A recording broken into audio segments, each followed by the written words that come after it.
Good evening, everyone. My name is Matthew Ogden. I'm an editor with LaRouche PAC TV.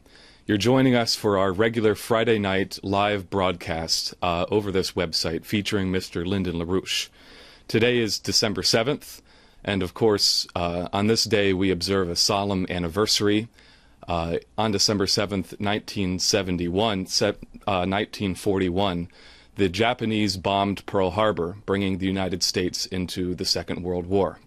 Now, I know Mr. LaRouche has a very important message to deliver tonight.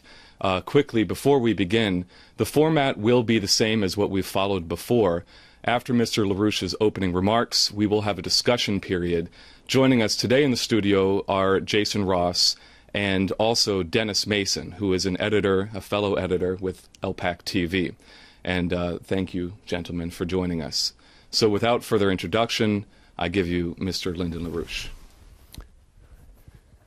Well, what I'm going to say today will cause a certain amount of difficulty in the audience unless we pay close attention to some concepts which are not commonly recognized, but which are actually crucial in this particular situation. Now, the principal subject today we're launching on this event is we are taking the preconditions which are required to prevent the United States from going bankrupt. First of all is Glass-Steagall. But Glass-Steagall alone by itself cannot do anything miraculous in terms of changing things. But it's necessary to protect the banking system, that is the honest banking system, and prevent that from being corrupted by the kind of speculation which is being done now, for example, in terms of everything that the federal government is doing, which is wrong. And unless those things are changed, we're in trouble. Okay, so Glass-Steagall is the actually indispensable action without which the United States economy is not going to survive.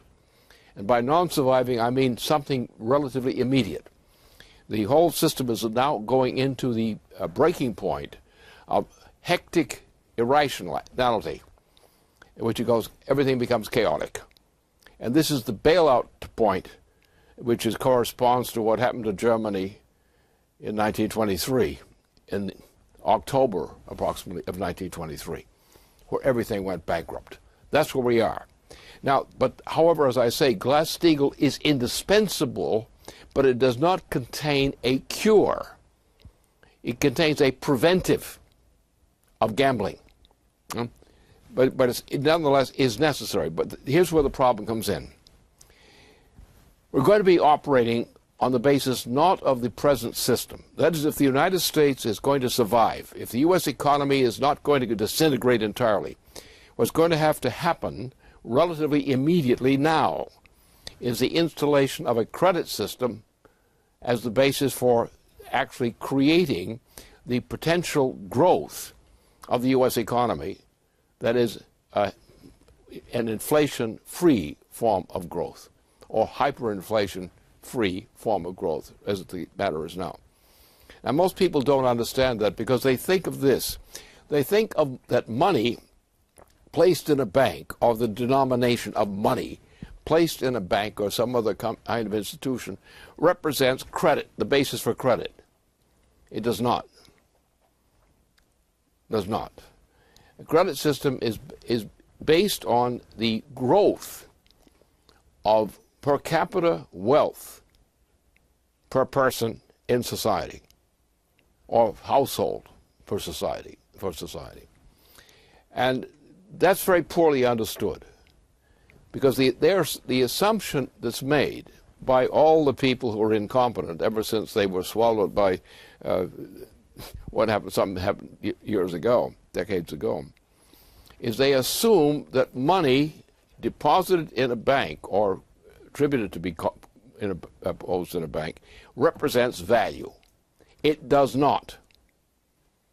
Money is a very tricky thing, money as such, because it has no intrinsic means of defending itself against hyperinflation or simple other kinds of problem. So only a certain credit system is the key to this process. Now, what happens is this, is that we have now three categories we're considering. First of all, Glass-Steagall. That is an absolute. Glass-Steagall must be imposed as the original Glass-Steagall form. The Franklin Roosevelt Glass-Steagall is what must be done. Anything different than that should get somebody shot, because things are getting that bad these days. The credit system, what do we mean by a credit system?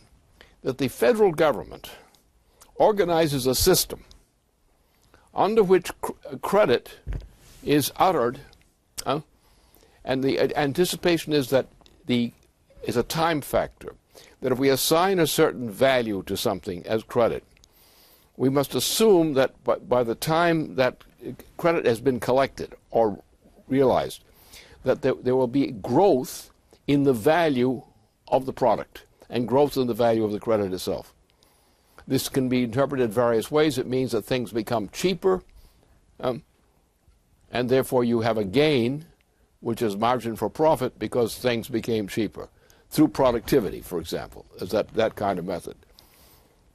But in the case, but otherwise, there is no other source value in terms of money as such, merely as circulated, as is being done now with this hyperinflationary process, which is about to destroy the United States.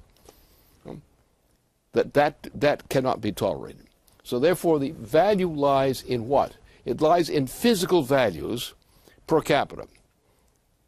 Now, this also includes the increase of the value of work, the value of production. Because what happens as we become more efficient, we tend to go into higher technologies. These are more productive, and therefore we have a difference between the point that the credit is issued first and the time that it's matured when the payoff has to come.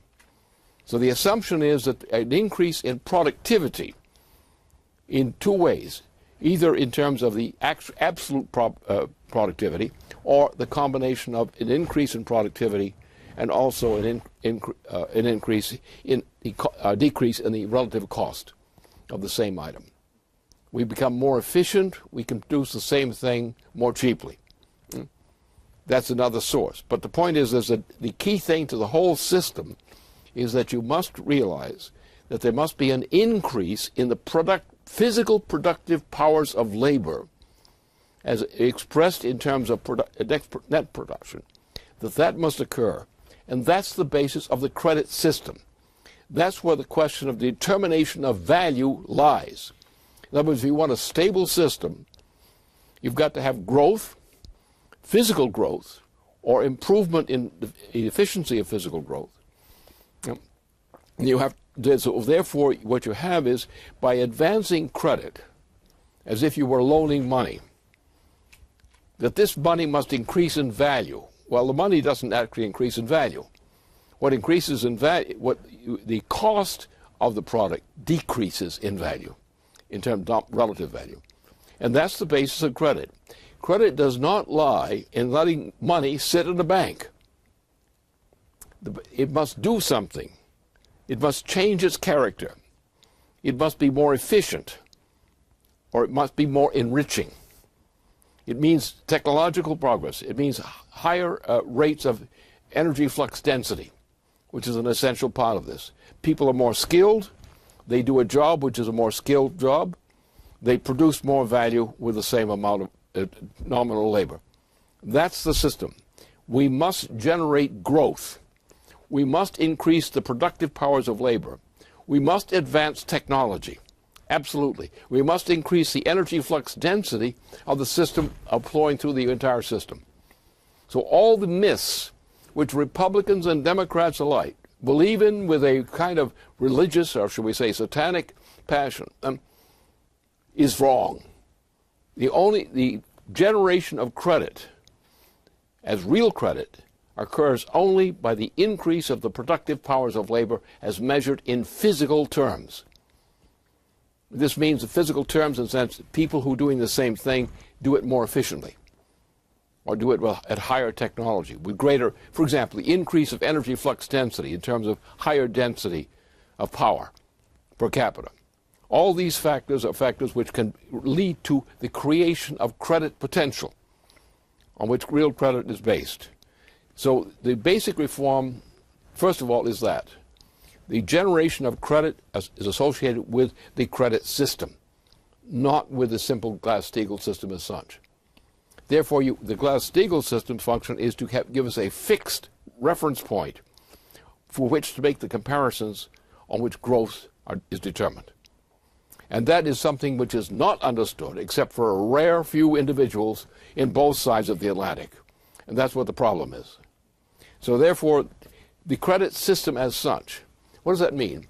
It means that the federal government organizes transactions in society such that the credit is being generated. In other words, if you are increasing productivity by higher productivity, by new technologies, you're increasing the value of production. You're increasing the value of labor. And it's that growth in value associated with improvements in employment. For example, when we employ people for doing nothing, which is what we tend to do these days, if we employ people at all, we're not really increasing credit. We're increasing hyperinflation. In this case today. So now, but the typical Republican of these times believes that the money sitting in the bank or sitting in someone's account, is just sitting there waiting to grow. And that's what they find out is they end up with inflation, but not an increase in actual value. And that is the actual, and there's no real increase in credit. Because a credit system as the United States, well, let's take the case of a nice hard one. Let's go back to the middle of the period of the settlement of the Massachusetts Bay Colony. Then we had a system of credit which was set up in that colony, that you would take a commitment to complete something, which would be an increase in technology. Then you would find that improvement in technology had increased the value of the credit which had been established to go outgoing. So the Massachusetts Bay Colony, during this heyday of its growth, was actually the fastest growing nation in the world in terms of technology and in terms of its economic measurement. And only after the Massachusetts Bay Colony was crushed by the British interests, then it went back into a poorer condition. Then the same thing was started in Pennsylvania after Massachusetts had been pretty much crushed. And in Pennsylvania, with the influence of Benjamin Franklin, a number of things were done based on the concept of paper credit, paper money, because the paper money represented credit. But the credit did not lie in the money as such. It lay in the fact of the improvement in the productive powers of labor, either through just the improvement of skill as such, the improvement of working on the basis of a productive product as opposed to a useless product, and so forth. So it was actually a physical value in all cases, was to increase the productivity of labor relative to an earlier point in time. And some averaging of the whole process of the productive circulation process was to do that. We're now in a hyperinflationary system, and it's about to crash. We're about to have the highest rate of inflation the United States has probably ever existed as the United States, ever been through. And the problem is that people, including the Republican Party leaders, who are supposed to be hard-boiled, rational people, they're actually nuts. Their conception of the way the money system works is absolutely loony. The only thing that's more loony is the Democrats. So, which means we do have a few improvements to make in our product. Now, I mentioned these things so far. I've emphasized credit, the credit system. And the credit system has been the basis for every successful period of growth in terms of the United States from its beginning, from before its beginning, from the Massachusetts Bay Colony in its heyday. So credit is the difference between the productivity of labor per capita now and what it will be in improvements over some point in time. So it's the ratio of the improvement in potential, physical potential, represented by advances in technology or improvement in the rate of technology per capita of the population. And that's the basis.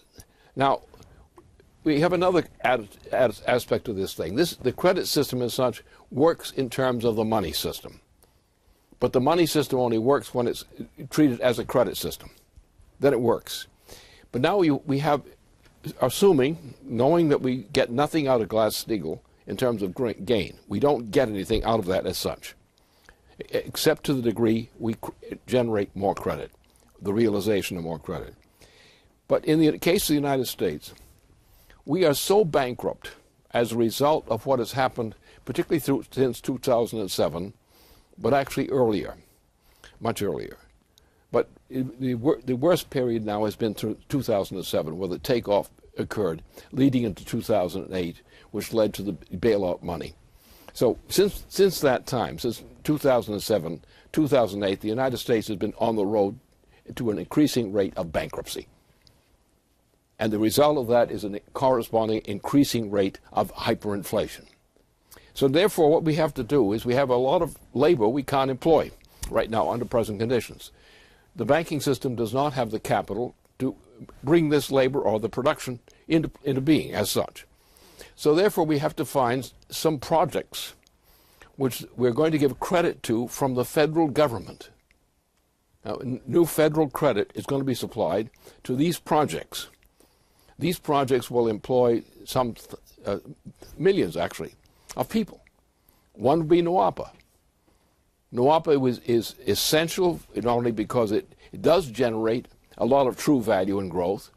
It changes the character of the water system of the United States. It improves the productive power of labor in every way you can imagine. Right? And we're talking about 6 million jobs right off the hand. They may not be too efficient at first. We have a few old hands who are now near retirement or into retirement, actually, who are capable of organizing labor employed for this purpose in order to get the thing rolling, to get this process of growth rolling. So the NWAPA, that's a big one. Then we also have another category. You know what happened some years ago? We shut down the auto industry, essentially, inside the United States. Now, at that point, I was in the middle of this process on policy. It was obvious to me, and we were boosting that at the time. Ford and some of the other industries were aware of this thing. What we had to do was go to what we did in World War II. In World War II, the automobile industry, as it became known, was the make-everything industry. Airplanes, submarines, torpedoes, anything you wanted to mention was made by the automobile industry. And you had the greatest amount of working space for this kind of production was under the heading of the auto industry. So the auto industry during this period of World War II was the make-everything industry. And it became that as a part of the build-up for fighting the war. At the end of the war, we had this great potential.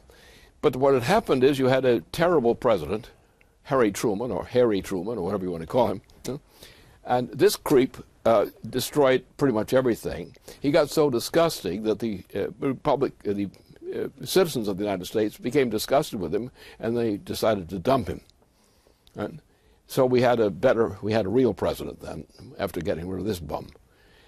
But still, it was not. There was a lot there, but the auto industry of the 1950s became insane, totally insane. And I was an expert sitting in the middle of this and forecasting where this thing was going to go. And I had a early date in that period, in which I said it was going to collapse, and it did. The auto industry and several other industries went into a sudden collapse exactly on the day I forecasted would happen. Well, it was easy for me to forecast because this involved a lot of contracts, and therefore if you know something's going to crash, and you have the number of contracts and the location of the contracts which are subject to this crash, then you can do a pretty good job of forecasting. But I specialize in the future. It's more interesting than the present or past. Even sometimes it's worse, but sometimes it's a better experience. So therefore, the development of the machine tool driver, what we lack is an expansion of the general category of a machine tool driver.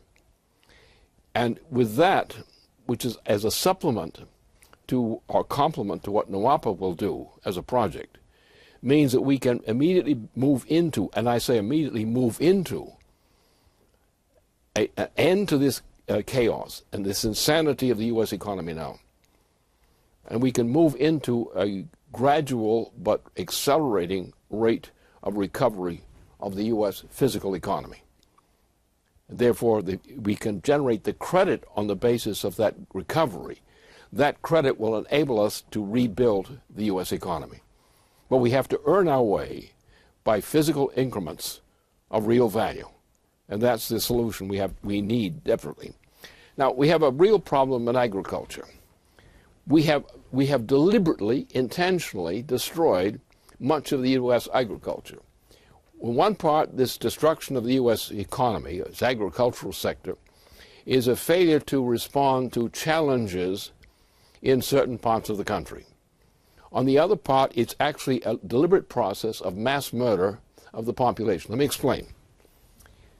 The mass murder of the U.S. population, which is now in progress, is a product of the British Empire. And it's a product of the Queen herself. Because the Queen herself has adopted as her responsibility, or her culpability, I guess better said, in which she's saying we've got to reduce the population of the planet. We've got to increase the death rates of people.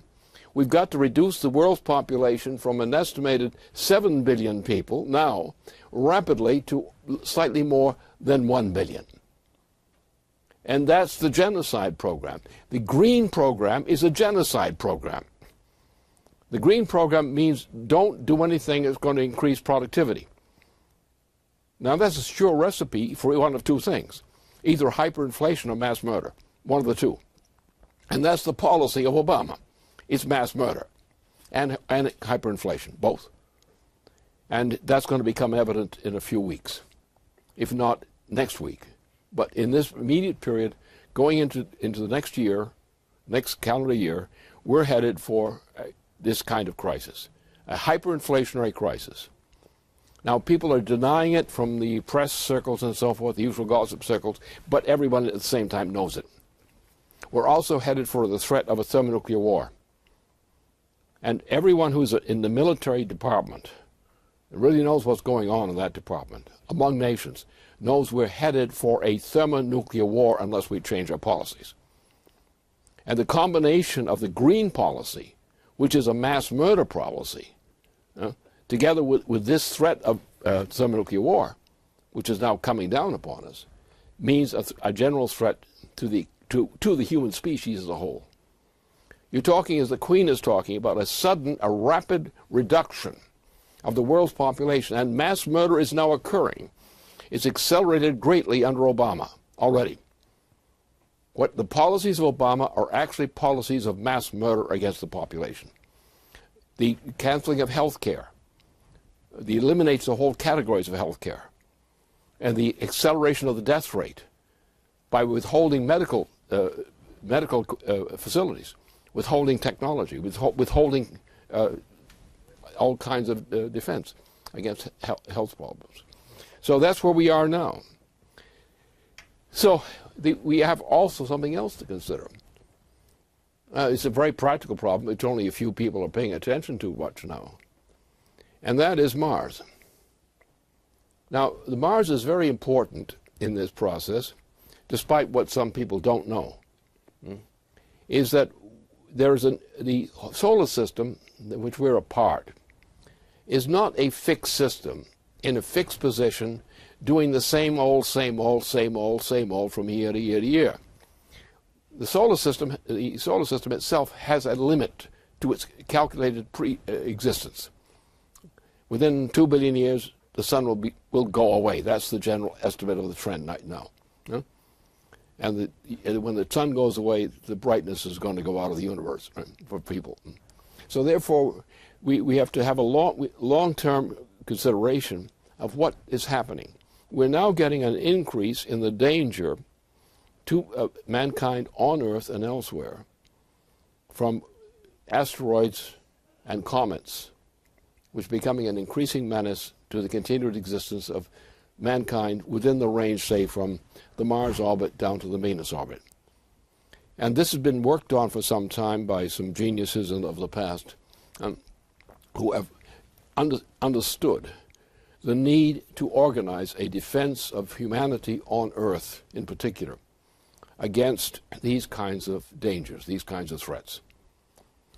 And therefore, it's important for us, for this reason and related reasons, that we look at the Mars project as we've defined it, as a defense of Earth project. That is, we are limited in our capability at present, even to locate the asteroid which may kill you in the morning. That's the situation. Now, obviously, we can do things about this, but it means a technological acceleration in that direction. And therefore, we have to say that mankind is no longer limited as a matter of policy to Earth itself. Because in order to defend Earth from mass killings on Earth, which are in the table, we don't know when they're going to hit in each case, because we only have a very small fraction of the known objects out there. Only a small fraction are actually known to us, identifiable to us today. It's a tiny fraction. And therefore we have a major effort to build up a system of detection and defense for mankind operating within the range of the Mars orbit and down to the Venus orbit, where all these most significant kinds of things are there. Comets are a little bit different problem. So therefore we've reached the point that mankind must move from limitation on living on Earth to beginning to take over places like Mars. Now, Curiosity is an example of something in that direction. Curiosity itself is not a solution to this problem, but it's a necessary step in the process of trying to deal with it. So therefore, we are now going to have to think about integrating man into the functions of the solar system, at least in the region between the Mars orbit and the Venus orbit, because that's the area we've got to solve. So all of these processes, therefore, come together in one thing. Mankind is now about to depart from the limitations on Earth habitation.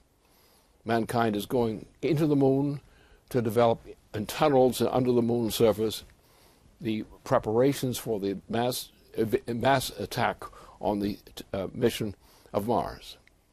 Once we do that, once, say, a generation from now with a hyperinflation or hyper density of energy flux density, then we will be able to do that within, say, a week between Moon and Mars landing.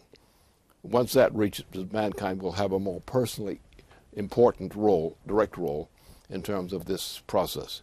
But in the meantime, our job is to prepare the way for that process and do as much as we can now in trying to detect the threats to Earth, of threats to mankind on Earth, in order to stave off the worst threats we face to now.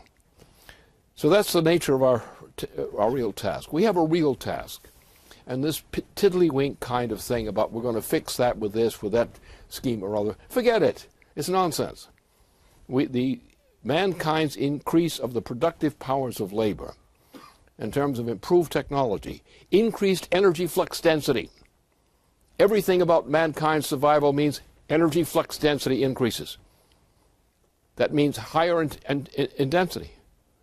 Without that, no luck, no survival.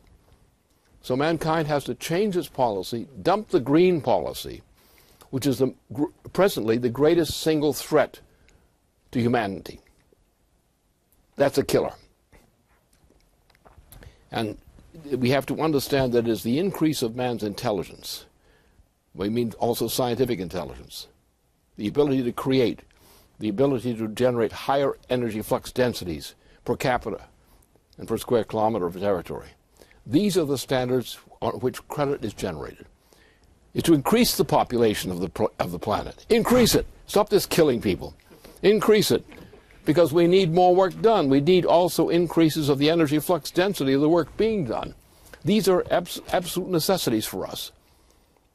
And the crap that we've been shoved into us, with all this green crap, has just got to end. We have a population of the planet we need every damn individual in this planet. We need them. They have a purpose in existing because they can become more productive. And as they become more productive and their children become more productive and so forth, mankind's ability to cope with these problems increases. There is no such thing as overpopulation.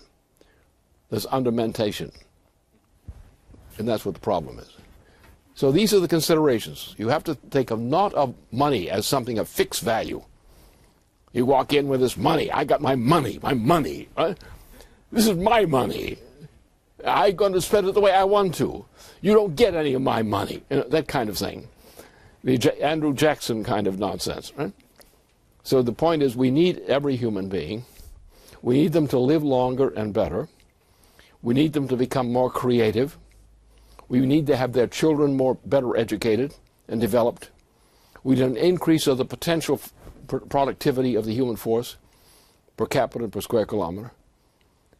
And that's are the missions that we must fulfill.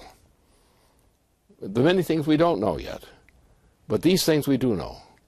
The increase of the productivity of labor per capita with an increasing population is the absolute necessity, which has to be coupled with the fact that mankind is no longer going to be content to sit on earth and gossip about the neighbors. At this point, mankind is going to take an active role in taking over the Mars orbit. We are going to be inhabiting it with all kinds of instruments and so forth we put there. We're going to learn how to control these asteroids that threaten us. We have a very poor track on it now. We're going to learn how to use planets as communication devices in this process. These are the things that we must do. And every step we take in this matter increases the productive powers of labor, makes people smarter, makes them more capable, gives them greater incentive, makes them happier. And that's what we must do. And all these solutions, which are not solutions, they're actually threats. The green problem is not a solution to anything. It's a threat to humanity. Green people are a threat to humanity. We want pink people. Have fun.